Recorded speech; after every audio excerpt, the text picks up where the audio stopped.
Now, we are going to be looking at this passage here in Genesis 9 and the story of God's covenant with Noah after the flood, the sign of the rainbow. Now, in a sense, though, we've got to realize we're jumping to the last part of a story that's been ongoing. And because I realize that, I feel like I need to take a few minutes to go back and to kind of recap what's happened thus far in the story. If you were with us last week, we looked at this in a lot more detail. But even in that, I think I need to kind of recap the main themes and maybe even draw something new out in that. We saw that this story is a context of the flood and God's, the great flood of Noah and the ark.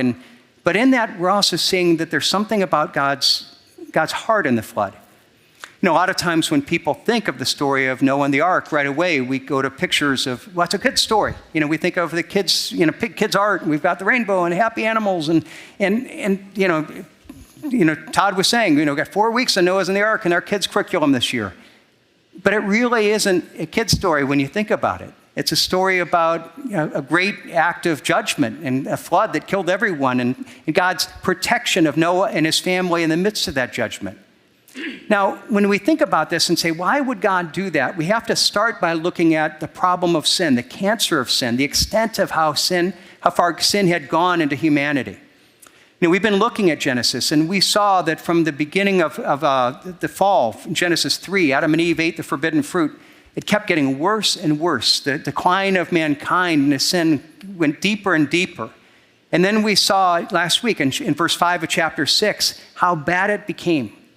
God, said sin was so out of control that he summed up the state of humanity this way. The Lord saw that the wickedness of man was great in the earth and that every intention of the thoughts of his heart was only evil continually. That's terrible. That it was defined who we were, that only evil in the hearts of man. It so defined the culture. Not only that, but the main problem was that of violence, an incredible violence. It says in verse 11, the earth was corrupt in God's sight, and the earth was filled with violence.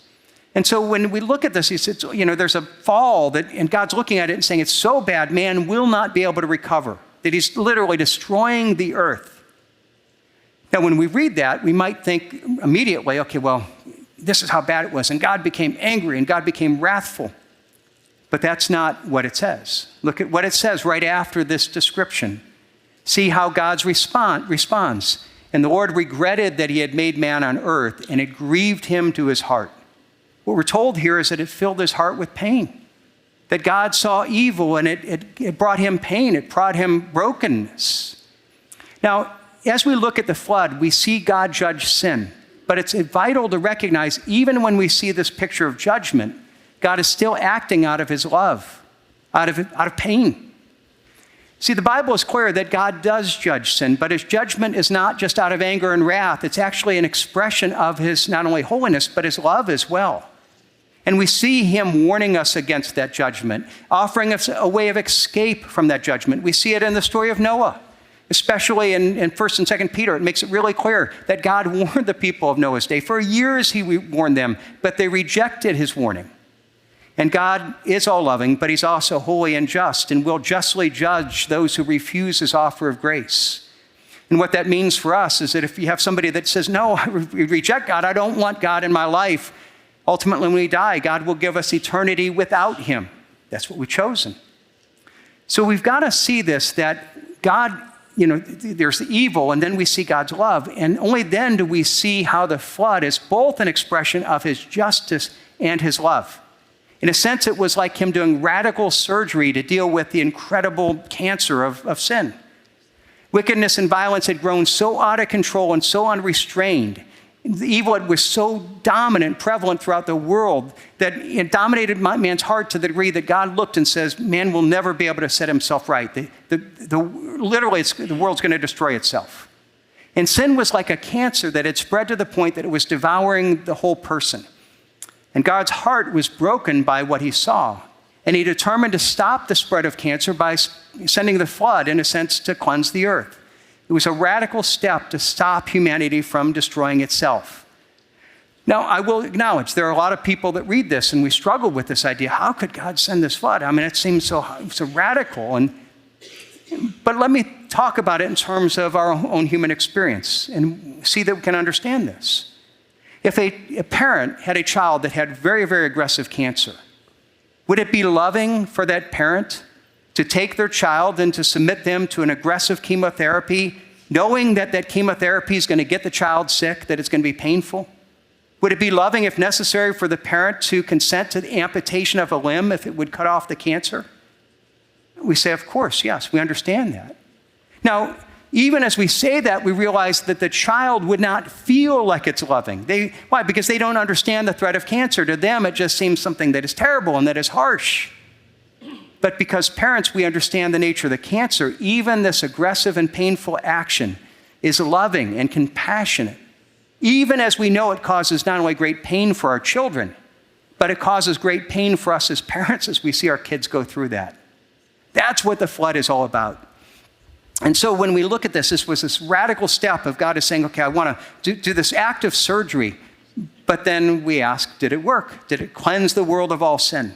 Did it restore the world to the perfect Garden of Eden before the fall? And we know from our last study, and we know from experience, the answer is no. There was a sense that the flood failed to accomplish that, if that was the purpose. See, the flood had an effect of restraining evil, but it didn't solve the problem of evil. And why not? Because all humanity, from Adam and Eve, including Noah and his descendants, have a sin nature. And they therefore brought their sin onto the ark. And God knew it would only be a matter of time before that sin would again spread. He wasn't surprised that the flood didn't work. You see, he was trying to teach us something. He was trying to teach us that our ultimate problem isn't out there. It isn't the problem in the culture. It isn't the media. It isn't the politicians. It isn't the people that we disagree with. It's the problems in our life. It isn't that family member that's difficult or that situation that we face. Our deepest problem is ultimately the sin inside of each one of our hearts. Let me show you how God makes this clear, even in what he says after the flood. If you have your Bibles, look to Genesis chapter 8. Look at verse 21. Here, before, as Noah's just getting off the ark, before he goes into the garden, before he gets drunk, before any of that, look what God says about the continuing state of man. We read, the Lord said in his heart, I will never again curse the ground because of man, for the intention of man's heart is evil from his youth. Now I'm going to come back to this whole verse in a moment, but I want to point out that God still sums up after the flood. The state of man is the intention of his heart is evil from his youth. We have a sin nature. That's the reality. And God then shows, even in Genesis 9, how that sin literally impacts every area of life. It even impacts nature around us and our relationship with nature. If you have your Bibles, look at again now the first 4 verses of chapter 9. And God blessed Noah and his sons and said to them, be fruitful and multiply, fill the earth. The fear of you and the dread of you shall be upon every beast of the earth, upon every bird of the heavens, upon everything that creeps on the ground, and all the flesh of the sea. Into your hand they are delivered. Every moving thing that lives shall be food for you. As I gave you green plants, I give you everything. Now, there's a lot there, but what I want you to focus on is in verse 2, he says, the fear and dread of you shall be upon every beast of the field. Now, I don't understand everything that happened before the flood, but what it seems to suggest is that before the flood, mankind lived in greater harmony with nature. I don't think mosquitoes bit. I don't think, things weren't that bad. But now what happened is animals attack us and they sting us and they bite us and we attack back. And God has given us dominion over them so we could eat them, but there's a brokenness in that. See, the Bible speaks about this idea. Another place where it talks about it is in Romans chapter 8. It says this, for the creation was subjected to futility, not willingly, but because of him who subjected it, in hope that creation itself will be set free from bondage to corruption. What's the problem? Bondage to corruption, bondage wrapped up in sin, and obtain the freedom and the glory of the children of God. It's broken, and it won't be set fully right until Jesus comes back and puts all things right. And so we live in conflict with creation, with nature. Not only that, but we have conflict with each other. Again, now look back in Genesis 9, starting in verse 5. The problem was evil and wickedness and violence. Verse 5, it says, and for your lifeblood I will require a reckoning. From every beast I will require it from man. From his fellow man I will require a reckoning for the life of man. For whoever sheds the blood of man, by man shall his blood be shed. For God made man in his own image. Now there's a lot there, and we could talk about capital punishment. I don't want to get into that. It's clearly a command against murder and calling for harsh penalty against murder. Why? The principle that God is teaching is that human life is so valuable that there's nothing that can compare to it. The only thing that can pay for a human life is another human life. That's how valuable, that's how precious it is. And the principle that we need to realize is the value of all human life. Everything, that's the unborn or the preborn, children that, we don't see it, but that's a human. It's valuable in God's sight. And not only the unborn, but the infirmed. And we have a culture that is now, talking about euthanasia. No, that every life is significant. And the handicapped, anyone in our culture that our culture will say is unwanted or not valuable. Life has value not because of what the person is able to do or produce. It has intrinsic value because they're made in the image of God. I want to mention that without going deeper into that, but it's vital to mention. But also to see that in this, when God is saying it, he's telling them as they are getting off the ark, he's giving them these commands about murder. Why? Because he knows it's going to be a problem. He knows that there's still a brokenness in humankind, that this problem of sin and violence is still there and will eventually express itself in conflict with other people. Because the problem is our heart, the heart of mankind. See, again, it's natural for us to want to look at the problems. It's out there, and it's, we fix that, and we change this. But God says, no, the problem was within us, the sin nature within each one of our own hearts. And therefore, it can't be just washed away. It can't be, here's this solution. We vote the right people in. If we change this in our life. No, the problem is within us. Let me ask you to look at Genesis 8:21 again. I told you would come back to that because you see a first hint at the solution. Again, as Noah and his family are exiting the ark, they build an altar to God. And they sacrifice some of the clean animals. There were 7 pair of clean animals, so they weren't killing the only ones. So they do that. And immediately after this, we read in verse 21, when the Lord God smelled the pleasing aroma, the Lord said in his heart, I will never again curse the ground because of man, for the intention of man's heart is evil from his youth. I've always pointed out, this is immediately after the flood, God saying, this is still the state of man, that it's still evil. But now here's the amazing part of the verse. God makes this promise to never again curse the ground, but it's not because of man doing better. He does it in the context of recognizing the intrinsic sinfulness of mankind. He doesn't say, I make this promise because man's learned from the flood, or I trust that he's going to do better. No, look again what it says. I will never again curse the ground because of man, because the intention of man's heart is evil from his youth. I'm making this promise because men are broken and needy. I'm making this promise because there's something intrinsically broken in man. And God is doing it not based on our goodness, not based on our performance, not based on our promises, but based on our sinfulness and neediness. Not because we're good, but because we're not good. God's covenant with us is not based on anything that we did or anything that we deserve. If God gave us what we deserved, we'd all be in huge trouble. I mean, we all be. Sometimes I'll talk to people and I'll talk to someone and they'll complain, well, God isn't fair. And a lot of times they're looking at something, this person, well, they're doing everything wrong. And God seems to be blessing them. They're prospering and I'm doing what's right and I'm struggling. God's not fair. I want to tell you, the more I look at the Bible, the more I don't want God to be fair. Because if God were fair, if God were fair to me, I'd go straight to hell. Don't collect past go, don't collect $200, go straight to hell. That's what I deserve. That's what we all deserve.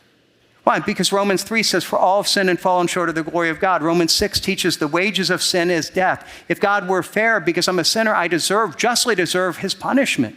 My only hope is grace, not him giving me what I deserve, but what I do not deserve. For the wages of sin is death, but the free gift of God, the grace of God, is eternal life through Jesus Christ our Lord. And God offers that grace through covenant with us. And it's here in Genesis 9 that we see the first picture of what this covenant is. And here's what you've got to see.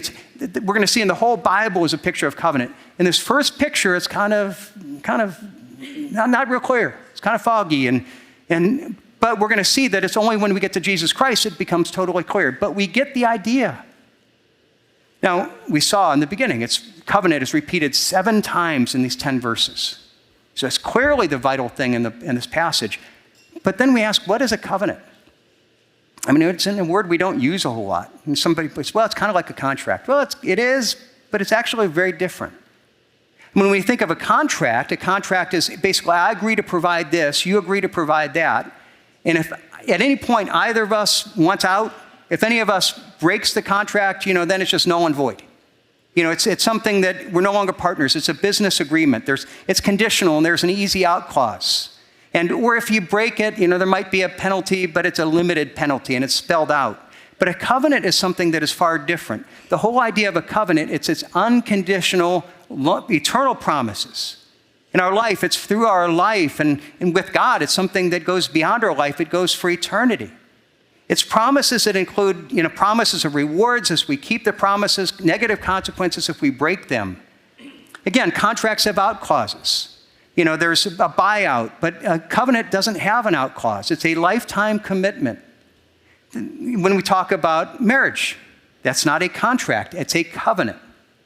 And when you think about marriage, think about your wedding vows. When you made vows to your spouse, if you're married, they were completely unconditional. You didn't vow, I vow to love, honor, and cherish as long as you do your part. Or as long as I feel this. There was no as long as.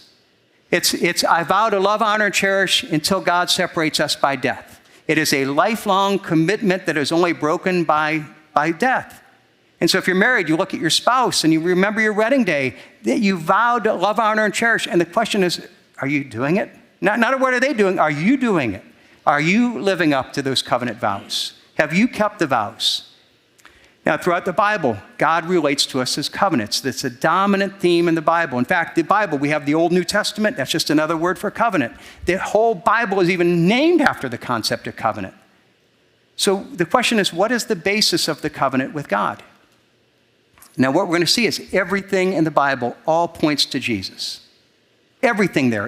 What we see here in the beginning, it's again a vague picture that becomes clear when we get to Jesus Christ, but it's pointing to Jesus.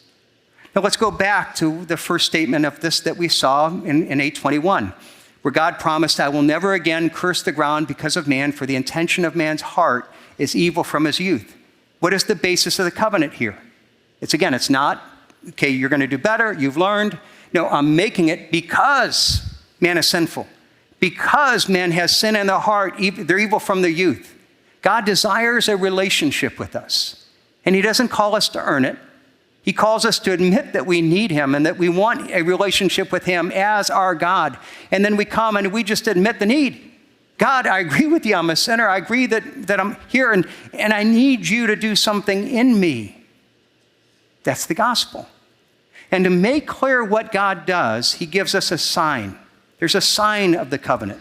Look at again Genesis 9, starting in verse 9. We read this a few moments ago. I will establish my covenant with you and your offspring after you, and with every living creature that is with you, the birds and the livestock and every beast of the earth that is with you, as many as come out of the ark, for it is every beast of the earth. I will establish my covenant with you, that never again shall all flesh be cut off by the waters of the flood. Never again shall there be a flood to destroy the earth.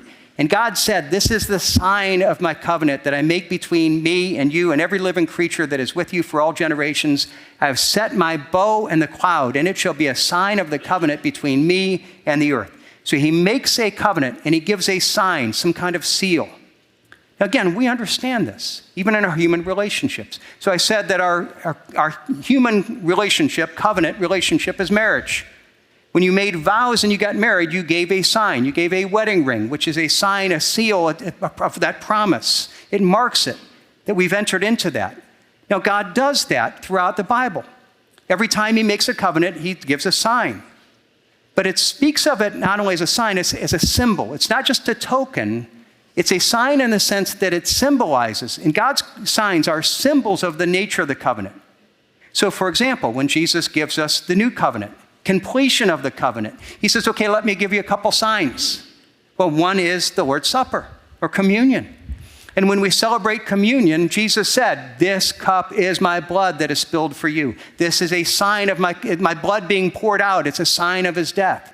This bread is broken. It's like my body is broken. It tells you how I did this. When you take and eat, it's a sign of our faith. It's a demonstration that we believe and put our faith in what Jesus has done for us. The other sign of the covenant is baptism.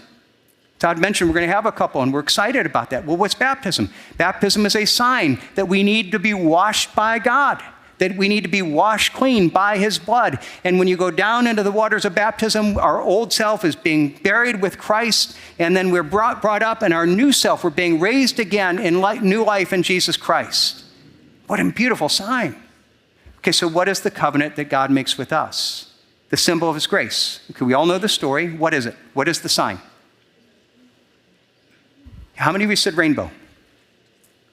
Okay, if you said rainbow, let's look again at the text. Is that what it says? You see, it seems like an easy question, but look, verse 12, and God said, this is a sign of the covenant that I make between me and you and every living creature that is with you for all future generations. I have set my bow in the cloud, and it shall be a sign of the covenant between me and the earth. Now, we interpret that as being rainbow, but that's actually not what God said. Now, rainbow is a word that has a distinctive meaning in our mind, and when we jump to the word, we jump to the meaning. But God didn't put a rainbow. That's not what he said. He said his bow.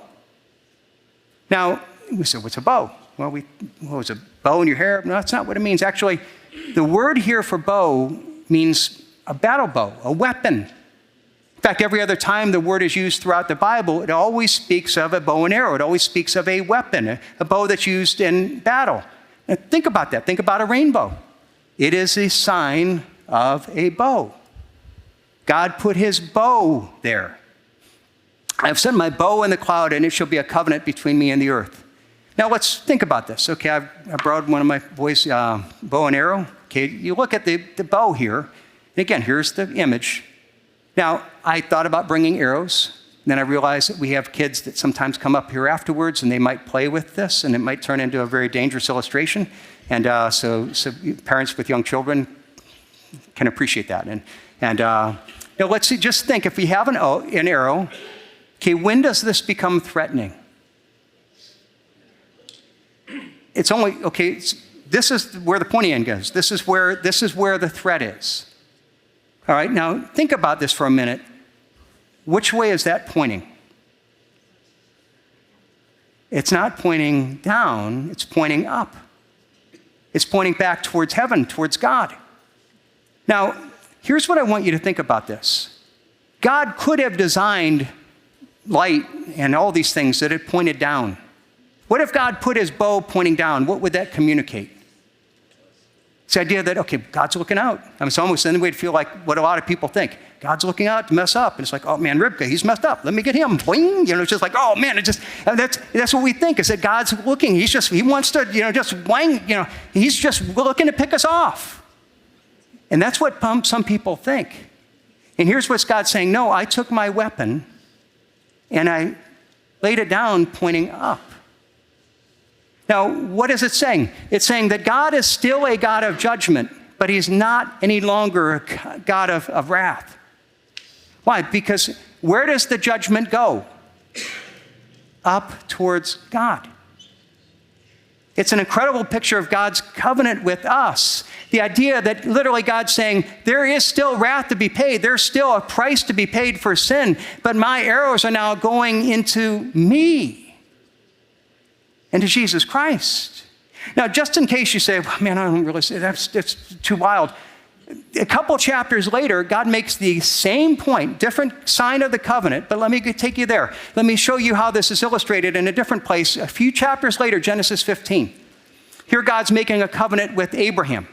In the early part, he promises that he's going to bless Abraham and he's going to give him many children. And then in verse 6, we're told that Abram believed God and God counted it to him as righteousness. It wasn't that he performed. It's not that he did. It's faith that gave him righteousness. So we're not called to do and perform. We're called to believe in God and his promises.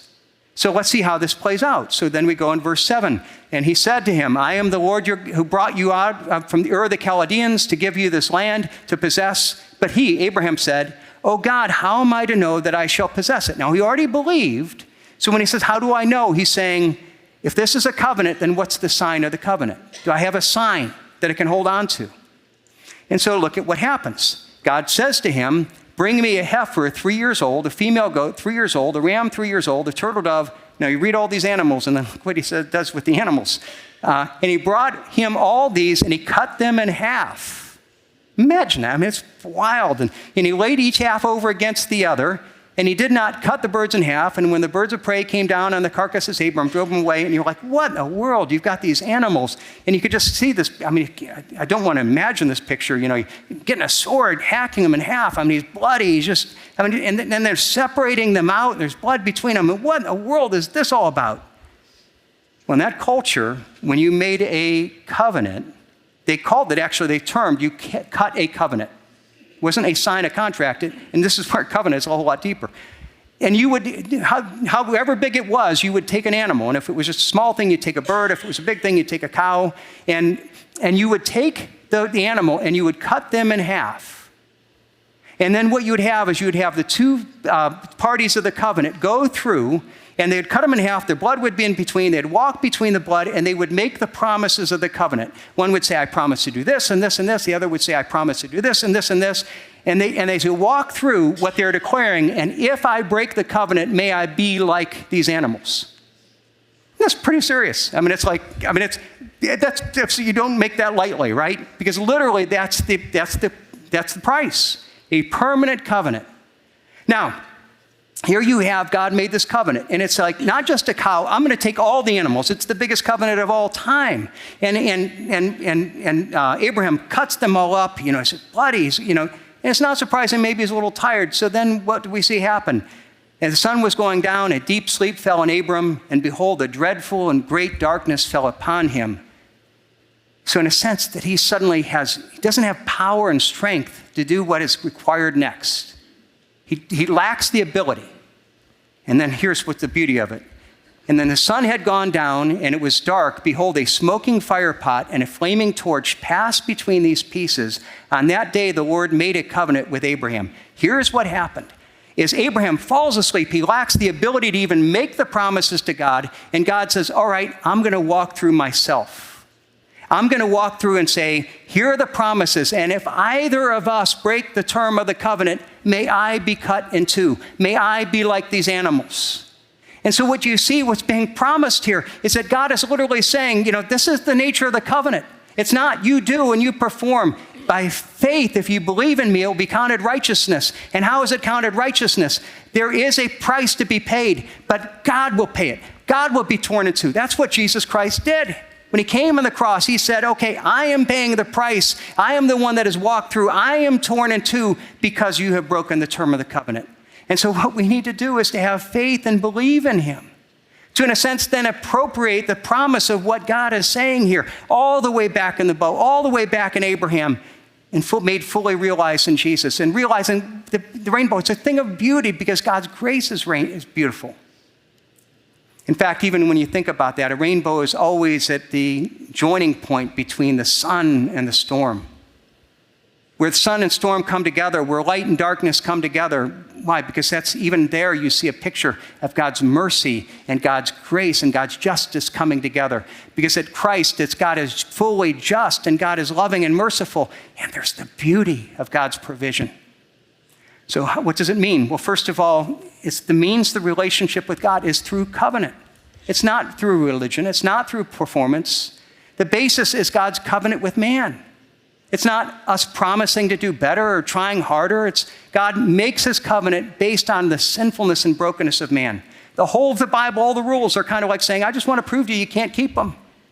Now, what you need to do is you need to admit that you can't keep them. Don't try to do it on your own, but say, God, I can't, and I ask you to forgive me. He doesn't call us to earn it. He calls us to admit that we need him.